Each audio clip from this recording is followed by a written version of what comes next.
à un Cameroun de juste. Parce qu'actuellement, tel que nous voyons les choses, c'est l'injustice qui choque tous les Camerounais.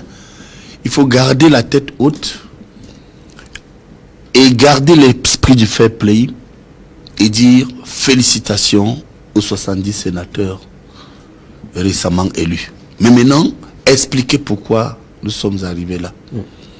Alors je crois qu'il y a 3 déterminants importants qu'il faut comprendre. Lorsque on parle d'élection sénatoriale, expliquons techniquement à ceux qui nous écoutent qu'il s'agit d'un scrutin indirect qui comporte 2 corps qui viennent électoraux. Il y a d'abord, c'est un collège, 2 collèges.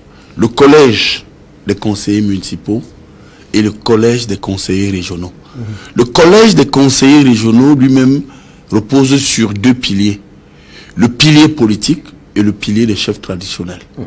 Et quand on analyse avec rigueur, en faisant un peu de mathématiques électorales, je dirais même de sociologie électorale rationnelle, vous allez vous rendre compte que lorsque vous avez la majorité des conseillers municipaux, l'affaire est bouclée. Ça veut dire que pour moi, c'est la fin d'un dessin animé.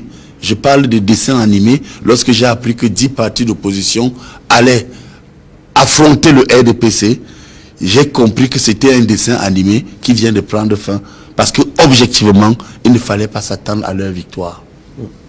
Deuxième raison, pour comprendre donc ce qui s'est passé. Premier déterminant, il faut qu'on comprenne que le RDPC a eu la majorité au municipal et le RDPC ne pouvait que, dans ce scrutin en réalité était sans enjeu, hormis dans la Damawa, comme l'a brillamment démontré M. Soulé. Deuxièmement, que l'opposition camerounaise tire toutes les leçons.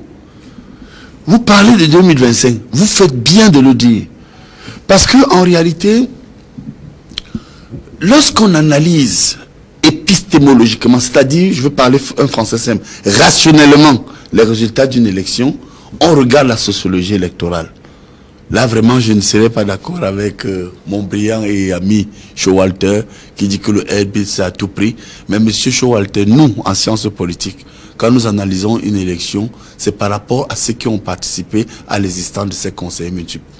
Je voudrais vous dire avec autorité ici sur ce plateau que les conseillers du SDF ont été élus à peine entre 7 et 10%.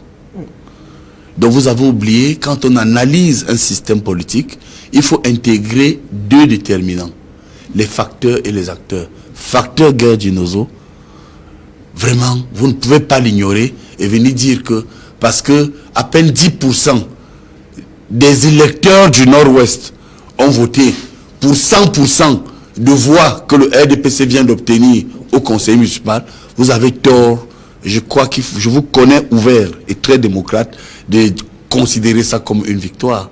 Parce que vous savez vous-même, je vous connais brillant universitaire, que dans le cas actuel, lorsqu'on intègre la sociologie électorale, franchement, on ne peut pas évaluer ce qu'on appelle la légitimité d'un vote lorsqu'il n'y a à peine que 10% des personnes qui vont au vote. Et quand vous sortez du Nord-Ouest, vous pouvez prendre de manière globale l'élection.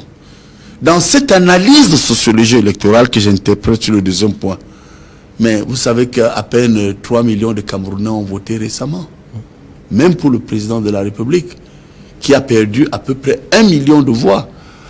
Et il a été élu avec 1 500 000 Camerounais. Vous savez, quand nous vous disons que nous sommes des biaïstes, c'est que nous sommes lucides. Il y a 2 types de biaïstes. Des menteurs, les biaïstes négatifs, et il y a des biaïstes positifs. Les biaïstes négatifs, si vous prenez, et je termine sur le 3e point, cette élection, je vous assure, Showalter, prenez un sac de charbon, vous faites de ce sac de charbon tête de liste, et vous marquez sur ce sac de charbon, votez Paul Biya. Les biaïstes négatifs vont voter pour ce sac de charbon. Et ils vont vous dire que le sac de charbon va changer quelque chose. Pourquoi? Parce que derrière le sac de charbon, c'est marqué voter Paul Biya. Donc on a atteint un stade d'hypocrisie où vous allez remarquer que tous ceux qui combattaient le RDPC, tous ceux qui combattaient le SDF, suivez mon regard, je crois que vous avez invité un intellectuel qui était un ancien opposant sur ce plateau, je savais qu'il ne pouvait pas venir. Parce que quand je suis sur un plateau avec Saint-Éloi Bidon, ce monsieur ne peut pas venir. Non, je ne comprends pas. Un intellectuel ancien opposant. Vous avez invité qui? Qui devait représenter le RDPC? L'affiche est là. Donc je ne voudrais pas perdre le temps. Professeur Aboya Manasseh. Je ne veux pas parler de ces brillants intellectuels que je salue. Pourquoi? Parce que ces gens, au regard de ce vote, j'ai dit que je terminerai là-dessus, ont compris que au ciel il y a Dieu. Au Cameroun, sur terre, il y a Paul Biya. Et ça montre tout simplement que il y a c'est là où les biaïstes ont raison, il y a un recadrage autour de l'homme Paul Biya, avec ses ennemis, avec ses amis, avec des gens qui préparent une seule chose. Ce résultat est le reflet de que le président est pris en otage. Il faut le flouer. Donc il y a donc une mobilisation dans l'appareil politique qui a pris le président en otage. Au point où, mais qui a donné la victoire au président à l'élection présidentielle? C'est le Grand Nord.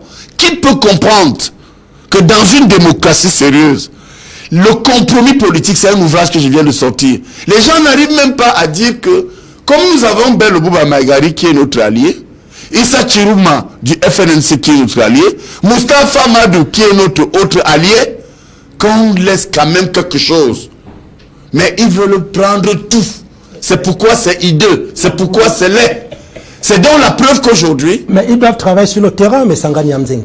Oui, mais nous sommes dans un cas de compromis politique. Le compromis politique, c'est la paix. Parce que qu'est-ce qui se passe aujourd'hui? Il y a le RDPC uniquement et Paul Biya, et il n'y a pas les autres. Je crois que vous avez suivi le dernier rapport sur les droits de l'homme qui est venu des États-Unis. Donc je pense que ces gens-là, avec ce résultat, préparent la guerre. Mais le compromis peut aussi venir de ce que le chef de l'État décide de nommer un, deux, trois sénateurs dans ces partis-là. Ça peut également être... Bon, et là, je vous rejoins. Vous allez donc confirmer tout simplement que c'est le président Paul Biya qui contribue et valide l'investiture des 70. Et c'est lui aussi qui nomme. Donc ça veut dire que tout ce Sénat est biaïste. Vous voyez donc que nous, on a eu raison avant les autres de dire que ici, sur terre, au Cameroun, il n'y a que Paul Biya. Or, est-ce que vous croyez que nous, les biaïstes positifs, contrairement aux biaïstes négatifs, ça nous fait plaisir? Non. Moi, ça ne me fait pas plaisir pour un Cameroun qui avance, où le président a prôné la démocratie, comme vient nous dire que nous pouvons avoir un Sénat en réalité 100% pour Paul Biya.